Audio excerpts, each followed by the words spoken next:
حضرت سلمان علیہ السلام حضرت سلمان علیہ السلام کی زندگی کے چیدہ چیدہ واقعات اس ویڈیو میں بیان کر رہا ہوں۔ حضرت سلمان کا ذکر کرنے سے پہلے تھوڑا سا میں سمجھا دوں، چونکہ یہ حضرت داؤد کے بیٹے ہیں اور حضرت داؤد کی عمر جو ہے وہ 100 سال بتائی جاتی ہے، حضرت داؤد کی عمر، اور حضرت سلمان کی عمر مختلف روایات میں اس کا ذکر عمر کا جو ملتا ہے وہ 77 سال ہے۔ اور حضرت سلمان کا جو دور حکومت ہے جس میں آپ نبی بھی رہے اور بادشاہ بھی رہے، دونوں عہدے آپ کے پاس رہے، وہ 40 سال پر مشتمل ہے۔ تو تیسری جو بڑی اہم خصوصیت ہے حضرت سلمان کی کہ ان کی جو جاہ و جلال ہے وہ بہت زیادہ ہے۔ جتنے بھی انبیاء گزرے ہیں ان کی جو ظاہری دنیاوی جاہ و جلال، شان و شوکت ہے، اس میں سلمان علیہ السلام کا بہت بڑا نام ہے۔ حتیٰ کہ ان کا یہ معمول تھا کہ جب آپ اپنے گھر سے مجلس میں تشریف لے جاتے تو اگر موسم گرم ہوتا، دھوپ سخت ہوتی، تو اوپر سے پرندے سایہ کر لیتے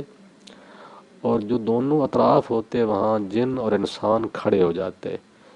جہاں تک کہ آپ اپنی نشست پر بیٹھ جاتے، اتنا وہ استقبال کرتے۔ تو ویسے بھی جو آپ کا سفر کا طریقہ کار تھا وہ بھی یہ تھا کہ سلمان علیہ السلام بڑے جنگجو آدمی تھے۔ وہ زمین کے جس حصے میں بھی دشمن کے آنے کی خبر پاتے کہ وہاں کوئی بندہ ہمارے خلاف، کوئی بادشاہ یا کوئی بندہ ہمارے خلاف کوئی تیاری کر رہا ہے جنگ کی، تو اس کی تیاری کی خبر سنتے ہی حضرت سلمان علیہ السلام اپنی فوج کو اس پر پہلے حملہ کرنے کا حکم دے دیتے۔ جب آپ جنگ کا ارادہ کرتے تو آپ کے لیے ایک لکڑی کا تختہ بچھایا جاتا، اس پر اپنے وہ سارے آلات اور سارا سامان، انسانوں، جانوروں اور تمام جنگی آلات کو اس تختے پر سوار کر دیا جاتا۔ جب وہ مکمل سارا سامان اس پر آ جاتا تو اللہ تعالیٰ کے حکم سے ہوا بھی آپ کے تابع تھی، آپ ہوا کو حکم دیتے اور وہ سارا سامان جب اٹھا کر وہاں اس جگہ لے جاتی ہوا جس جگہ پہ آپ نے لے جانا ہوتا۔ تو وہ ایک جو دن کا سفر ہے وہ ویسے جو ایک مہینے میں بندہ کرتا ہے، وہ ہوا اتنا سفر کرتی تھی ایک دن میں۔ تو قرآن میں بھی ذکر ہے اس میں کہ اللہ تعالیٰ نے سلمان کے لیے ہوا کو مسخر کر دیا تھا۔ تو ان کی رہائش کا جو ہے وہ بھی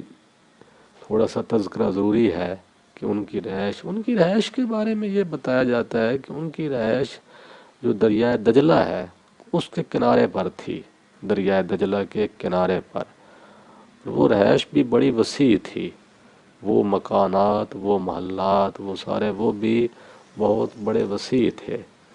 جہاں پر آپ کی رہائش تھی۔ ان میں آپ کے ملازمین اور افواج اور سارا ساز، کچھ روایات میں تو آتا ہے کہ ان کی تعداد 1000 کے قریب تھی۔ وہ ہوگی، وہ تو ظاہر ہے کیونکہ اتنا وہ سامان، سارا جنگی آلات اور وہ ان کی افواج کا، تو اتنا تو ظاہر ہے وہ ضرور ہوگا۔ یہاں پر یہ بھی ذکر کروں کہ ان کی جو سلمان کے تحت جو مخلوقات تھیں ان کا بھی ظاہر ہے عام ذکر ملتا ہے کہ ہوا بھی ان کے تابع تھی، جانوروں کی بولی بھی وہ سمجھ لیتے تھے، جنات پر بھی ان کی حکومت تھی۔ تو اس کی وجہ یہ بھی ہے کہ سلمان نے دعا مانگی تھی کہ یا اللہ جو مجھے آپ حکومت عطا کریں، مجھ سے میرے بعد کسی کو بھی وہ حکومت عطا نہ ہو، اور ان کی یہ دعا قرآن میں لکھی گئی ہے۔ تو ان کی یہ دعا اللہ تعالیٰ نے قبول کر لی تھی،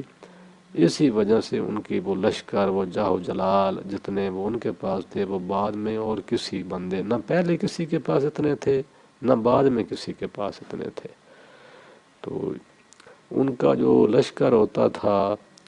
وہ کچھ روایات میں ہے کہ وہ 100 فرلانگ تک پھیلا ہوا ہوتا تھا، 100 فرلانگ تک،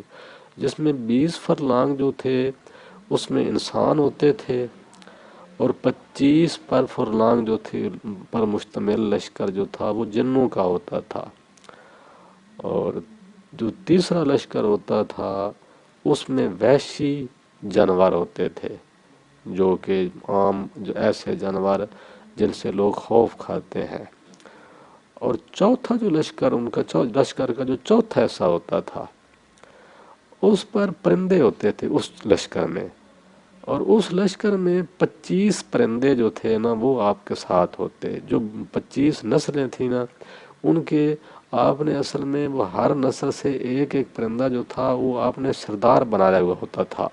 تو آپ کو جب کسی کو کام کے لیے کوئی غرض ہوتی تو اس پرندے کی نسل کا جو سردار تھا اس سے آپ مخاطب ہوتے اور وہ آپ کے لیے وہ کام کرتا۔ تو جیسا کہ میں نے پہلے بتایا کہ آپ کے پاس جو گھر تھے ان کی تعداد بھی 1000 کے قریب تھی، جس میں وہ لوگ مختلف رہتے اور آپ کے ازواج اور آپ رہتے، اور آپ کی جو مجلس تھی اس کا بھی یہ عالم ہوتا کہ جس جگہ پہ آپ محفل جماتے، لوگوں سے خطاب کرتے یا لوگ مختلف مسائل لے کر آتے، اس جگہ پر 600 کرسیاں جو تھیں وہ آپ نے لگوائی ہوئی تھیں، تاکہ اگر لوگ آئیں تو کہیں کو جگہ کم نہ پڑ جائے۔ اور اس جگہ پر بھی جب لوگ بیٹھ جاتے تو اگر گرمی کے حالات ہوتے تو اوپر سے پرندے سایہ کر لیتے تھے اس جگہ پر، اگر گرمی کی شدت ہوتی تو اس طرح کی اللہ تعالیٰ نے ان کو شان و شوکت دی ہوئی تھی۔